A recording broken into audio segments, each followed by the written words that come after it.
In the previous lecture, we have discussed the revision part 1 for the structure of atom. Okay, important formulae and key points we discussed in that lecture up to Bohr's model. Okay, so we considered photoelectric effect, Planck's quantum theory and Bohr's model, energy, velocity, radius, number of revolutions, all those we discussed. In this part 2, we discuss the remaining concepts of the structure of the atom. Okay, so here we start with the de Broglie's theory. Okay, so first relation is wavelength is equal to h by mv. H is the Planck's constant that we know. Mass m is the mass of the moving particle and v is the velocity of that particle which we are discussing about. Okay, and we know that momentum p equal to mass into velocity. Okay, momentum p equal to mass into velocity. So if you substitute here, we get lambda equal to h by p. Okay, lambda equal to h by p. So the speciality of this equation is that this equation lambda, this wavelength signifies the wave nature of the matter and momentum p signifies the particle nature of the matter. Okay, same equation, one parameter is indicating the wave nature of the matter, another parameter is indicating particle nature of the matter.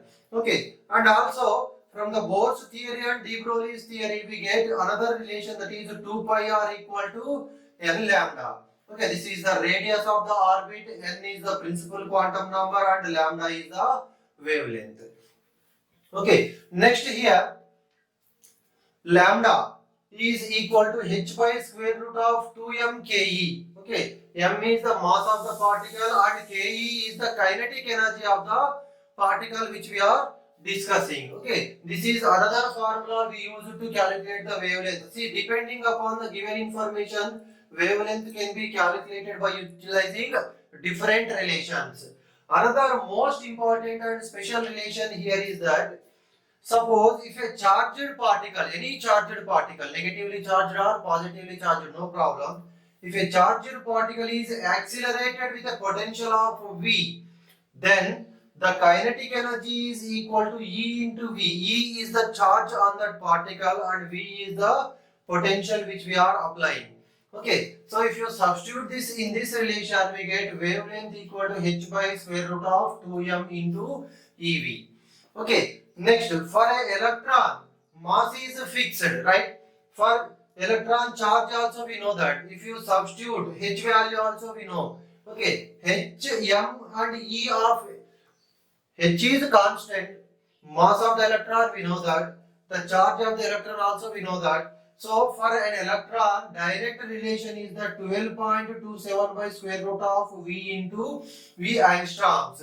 Okay, so for any particle, this is the general equation. For electron, okay, if you remember this one, the simplification will be easier. Okay, no need to do a big calculation, but if you remember this formula is also enough. If you have more memory power, then you can remember this one also. Okay, directly we get if electron is given. If any other particle is given, then we use this relation. They will provide the mass of that particle and charge of the particle. Just substitute here. This is a constant. This also they will provide. Next, Heisenberg's uncertainty principle. What is Heisenberg uncertainty principle? It says that it is impossible to measure the simultaneously the position and velocity or position and momentum of a microparticle or here especially electron. Okay, simultaneously we cannot calculate the position and velocity or momentum and velocity of electron. Okay, so that is mathematically given by delta x into delta px is greater than or equal to h by 4 pi. See here, why we are taking px means generally we can take delta p also. The momentum is a vector, so here momentum along the x-axis or x direction. If py is given, momentum along the y direction, like that. Okay, so we can take delta p, or specifically if you want to mention the direction along the which axis the momentum is considered, means we take like this. Okay, next, delta x into delta mvx. See, momentum is equal to mass into velocity, right? So mass into velocity, vx is again here velocity along the x axis is greater than or equal to h pi. h by 4 pi, and if you take m this side, we get delta x into delta vx is greater than or equal to h by 4 pi m. Okay, so depending upon the problem, if momentum is directly provided, use this relation. If the mass and velocity of the particle are provided, use this relation. Okay, so here delta x is the uncertainty in the position, px is the uncertainty in the momentum, delta vx is the uncertainty in the velocity, and m is the mass of the particle. Next here, if suppose delta x is small, then delta v will be very large. In the same manner, if delta v is small, then delta x is very large value. Okay, and suppose if the position of electron is exactly known, means if delta x equal to 0, then delta v is infinite. Okay, in the same manner, if velocity of the electron is known exactly, that is delta v equal to 0, then delta x is infinite. Okay, and another key point here is that the product of uncertainties is negligible in the case of heavier bodies. Generally, this significant in the case of microparticles, very small particles. Okay, so for heavier bodies, the uncertainties product is negligible.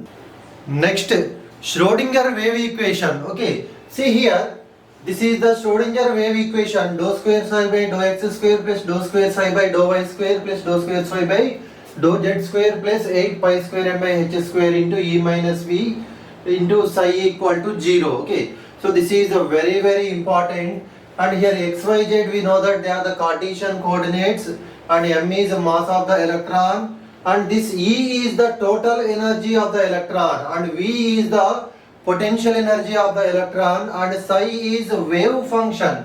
Okay, this psi is the wave function of electron, or that is also considered as amplitude of the wave.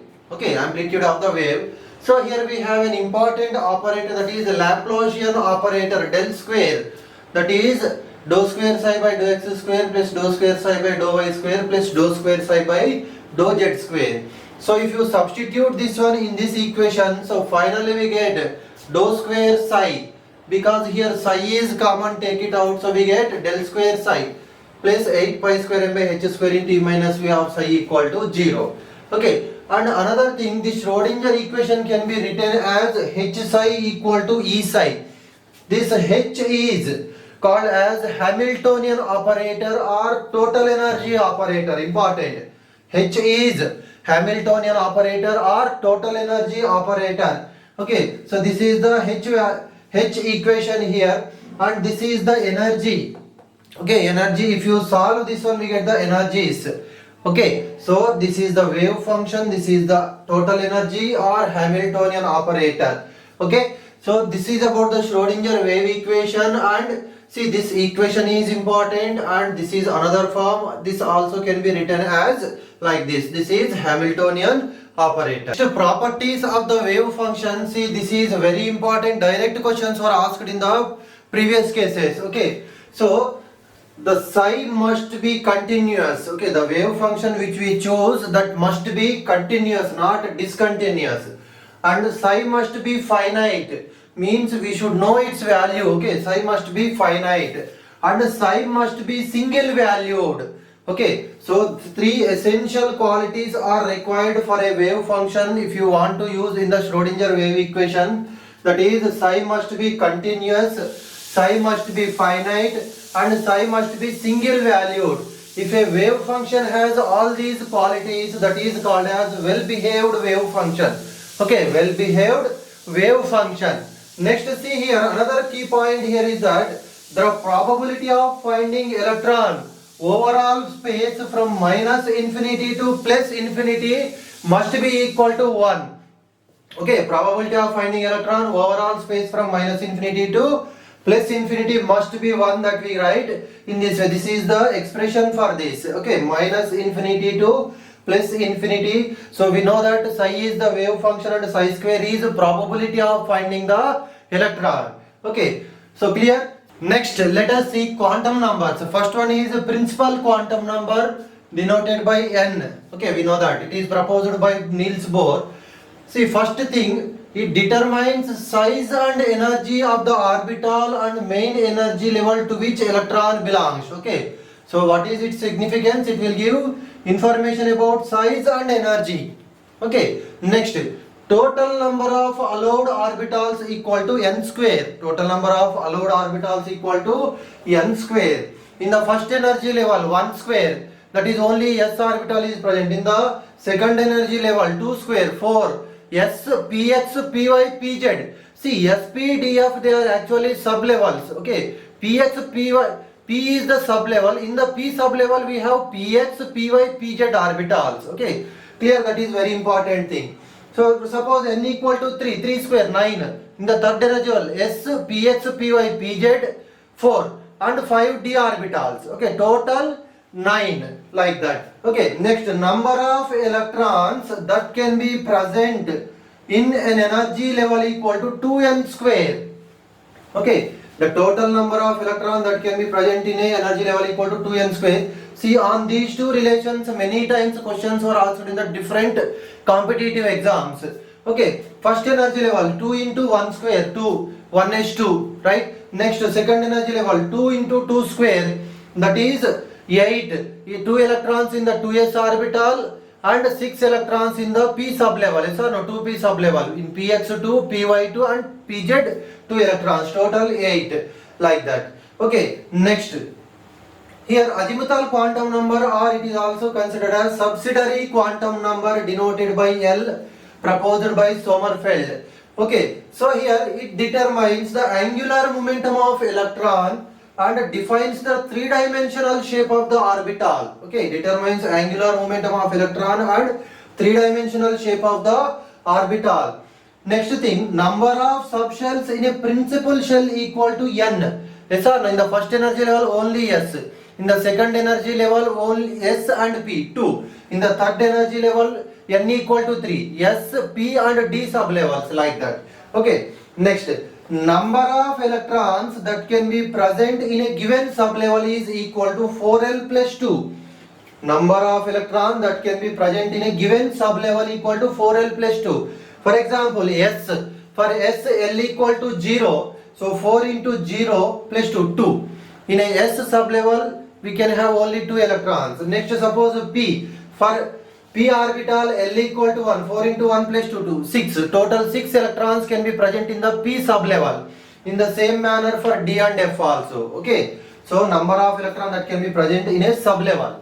Next, this L gives orbital angular momentum of an electron and equal to square root of L into L plus 1 into h by 2 pi.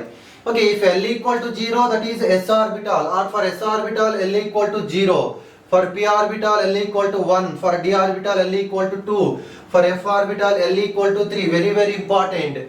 Okay, and these are the shapes we know very well of these orbitals. And another important thing here is that order of energy of sublevels present in a main level, that is s less than p less than d, that is less than f.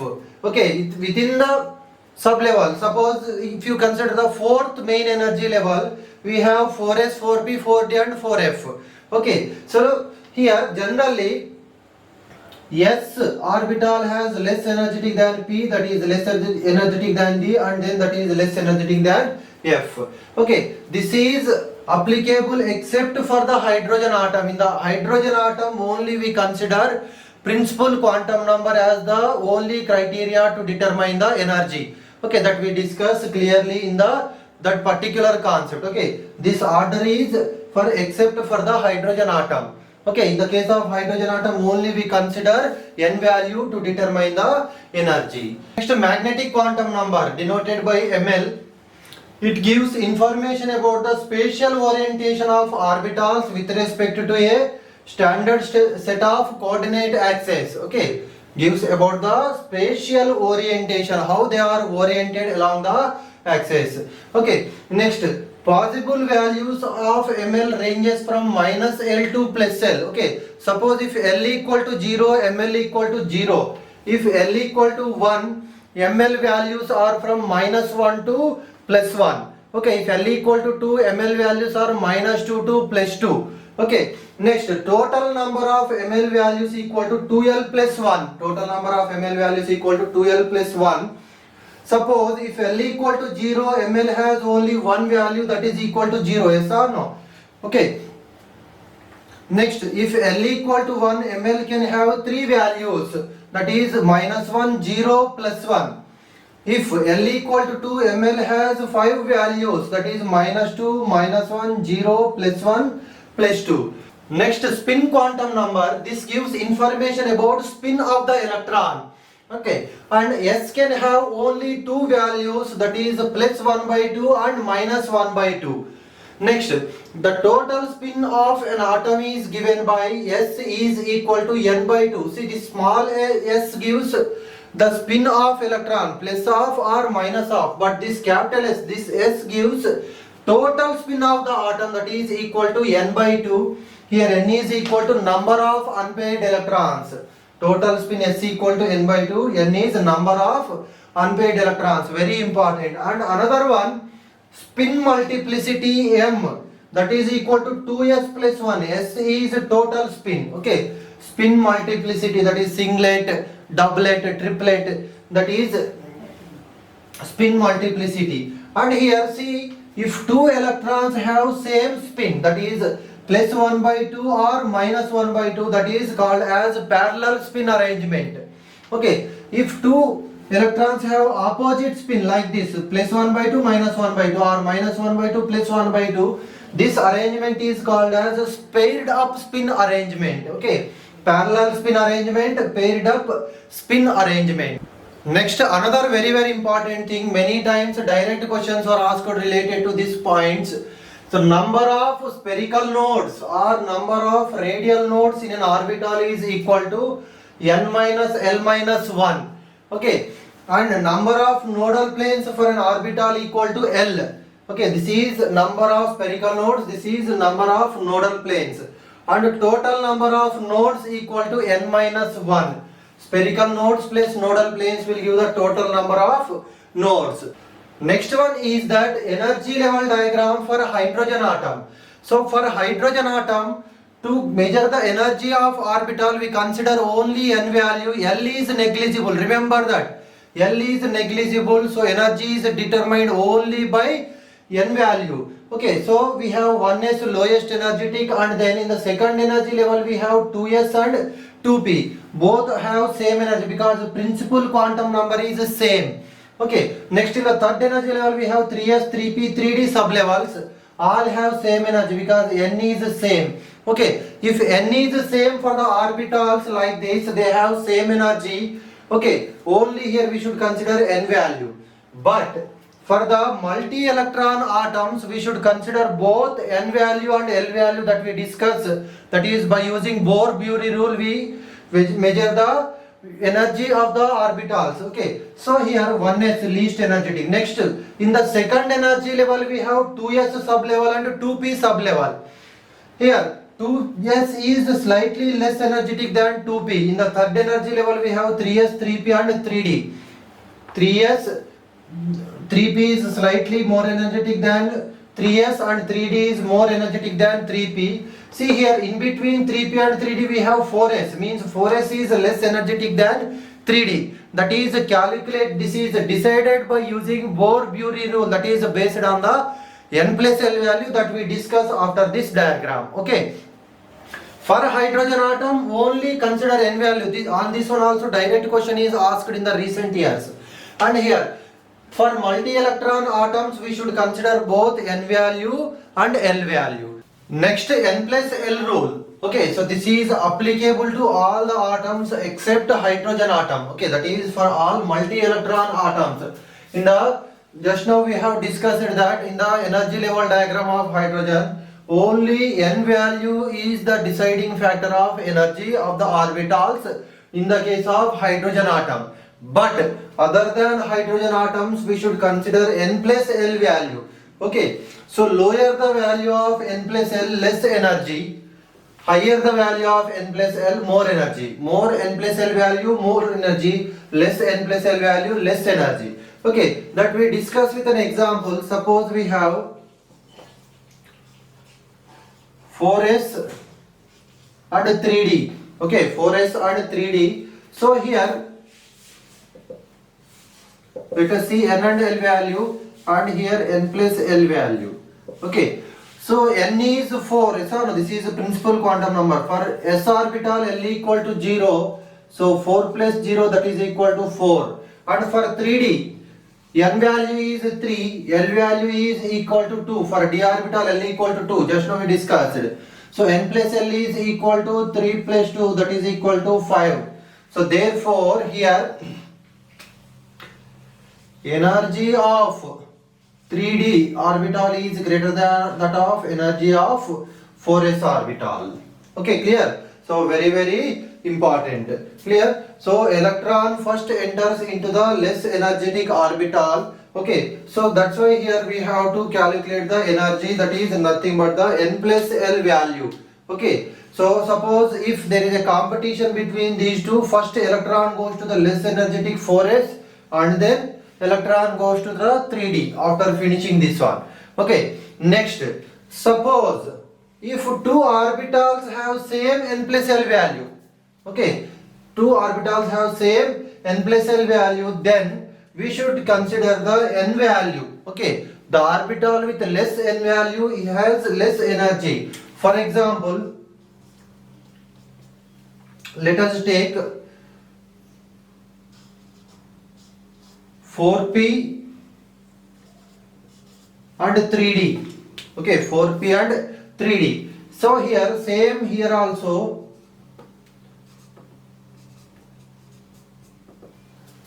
N is 4, for p orbital l equal to 1, 4 plus 1, n plus l equal to 5. Here n is 3 and l equal to 2, 3 plus 2 is 5. Both the orbitals has same n plus l value, but here 3d has less n value, so that's why here 3d energy is less than that of 4p. So energy of 4p is greater than energy of 3d.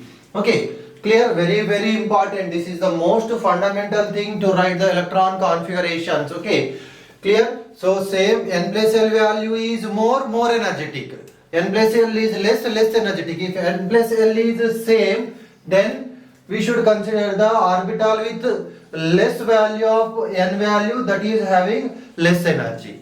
Okay, clear? Next, electronic configuration of atoms. So general form of the configuration we write NLX. N is the principal quantum number which gives the information about main energy level. L is the azimuthal quantum number which gives information about the sub level, that is S, P, D, F. And this X is the number of electrons present in that sub level. Okay, so in that one, first we discuss above principle. Okay, in the ground state of the atoms, okay, only in the ground state of atoms, not excited states. Okay, in the ground state of atoms, the orbitals are filled in the order of their increasing energies. Okay, that is, suppose we have many orbitals are available, in those lowest energy orbital is filled first. Okay, after filling lowest energy orbital, then only electron enters into the next available higher energy orbital. For example, okay, so we have 1s, 2s, 2p, 3s, 3p, 4s, 3d, 4p, like this. Okay, so here 1s is the lowest energetic, so that's why first electrons enters into this one. Okay, then after filling up this one completely, then only electron goes to the next higher level, like this. Okay, so this order is based on the n plus l values. Okay, so these examples already we discussed. Okay, based on the n plus l values, these orbitals are arranged in the increasing order of their energies. Okay, so this continues and so on. So S can accommodate maximum 2 electrons. So 2 electrons, after filling 2 electrons in 1s, then only next third electron goes to 2s. Okay, again here also 2 more electrons are filled. Next fifth electron, that will go to the 2p, like that. Okay, so after filling lowest energy orbital completely, then only electron goes to the next higher available orbital. Next, Hund's rule. It is applicable in the case of degenerate orbitals only. Okay, what is a degenerate orbital? The orbitals having the same value of n and l are called as degenerate orbitals. Okay, having same value of n and l, they are called as degenerate orbitals. So, in the case of degenerate orbitals, pairing of electrons take place after filling each with one electron of parallel spin. Okay, see, with this one we can easily understand. See this. So here P4 configuration, 2p4, 3p4, 4p4, whatever it may be, if you have 4 electrons in the p sublevel, see, this arrangement is wrong, only this is correct. Because see, first here, suppose we write this one, after fill, total we have 4 electrons, 1, 1, 1. We have 3 sub energy levels in this one, yes or no? Px, Py, Pz. After filling each with 1 electron with parallel spin, they have same spin, 4th electron only paired. Okay, so this is wrong. Clear? And if you take d6, 3d6, 4d6, 5d6, whatever it may be. See here also, this is wrong. So no, because here without filling 2 degenerate orbitals, they are paired. Same, this one is also wrong, because here this is not filled. See, this is correct. First one electron, 1, 2, 3, 4, 5. With parallel spin, all degenerate orbitals are filled. Next one is entering here, and that is pairing up. Okay, so in the case of degenerate orbitals, pairing up takes place only after filling each orbital with one electron of parallel spin. Next, Hund's rule. It is applicable in the case of degenerate orbitals only. Okay, what is a degenerate orbital? The orbitals having the same value of n and l are called as degenerate orbitals. Okay, having same value of n and l, they are called as degenerate orbitals. So, in the case of degenerate orbitals, pairing of electrons take place after filling each with one electron of parallel spin. Okay, see, with this one we can easily understand. See this. So here P4 configuration, 2p4, 3p4, 4p4, whatever it may be, if you have 4 electrons in the p sublevel, see, this arrangement is wrong, only this is correct. Because see, first here, suppose we write this one, after fill, total we have 4 electrons, 1, 1, 1. We have 3 sub energy levels in this one, yes or no? Px, Py, Pz.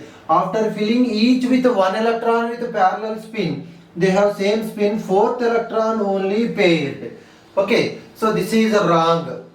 Clear? And if you take d6, 3d6, 4d6, 5d6, whatever it may be. See here also, this is wrong.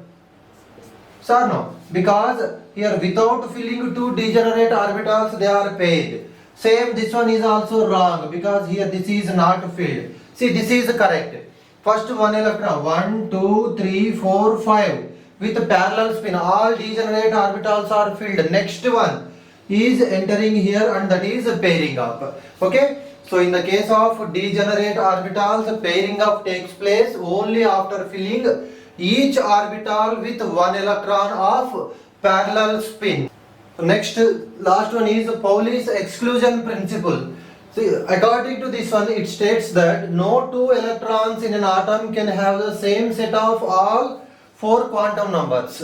Okay, means in an orbital we know that only we can place 2 electrons, so they cannot have same set of all 4 quantum numbers.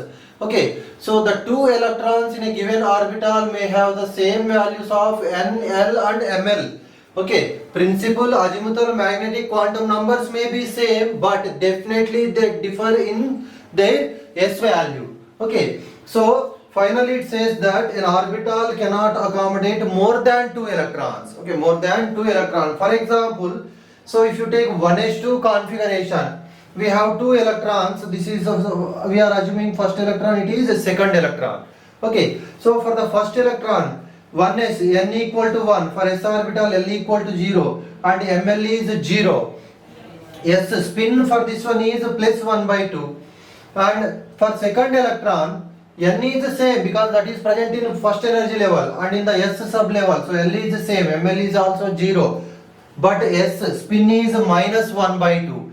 Okay, so three quantum numbers are same, but fourth one is different. Okay, so two electrons, they cannot have same set of four quantum numbers. So final and important concept in the structure of atom is the stability of half filled and completely filled sub-energy levels or subshells. Generally, half filled and completely filled subshells are more stable because of two reasons.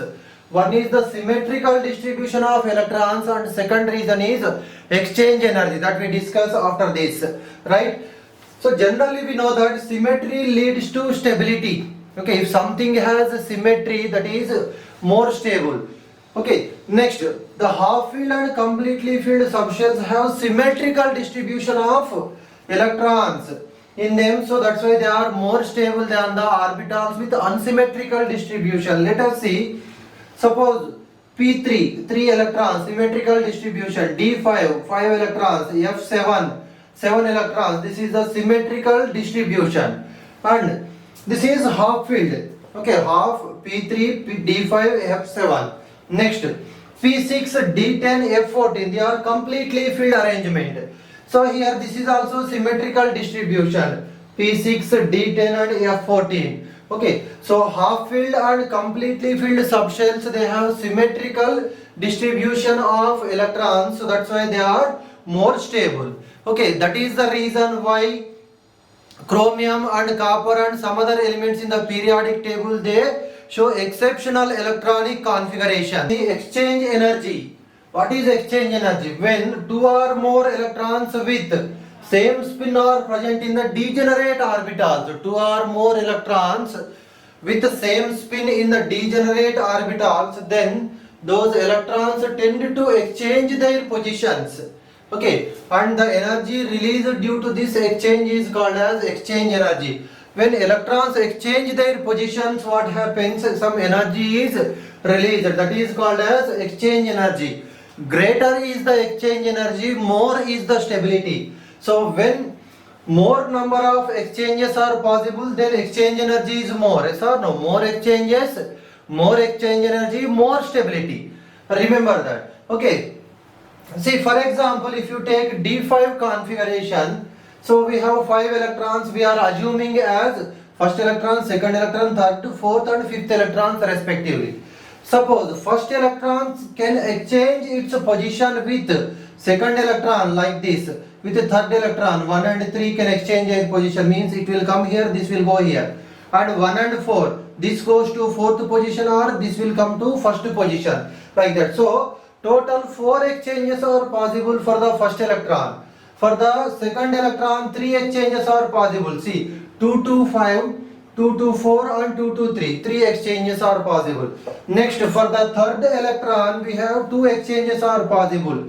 3, 5, 3, 4. And fourth electron, we have 1 exchange is possible. Okay, see 1, 5 or 5, 1 means same. So that's why we have only these 4 choices. Okay, so we have a direct formula, very important. Number of exchanges is equal to sigma n minus 1. Always no need to write like this diagrams. Okay, that is waste of time in the examination, right? We have a direct formula, very important.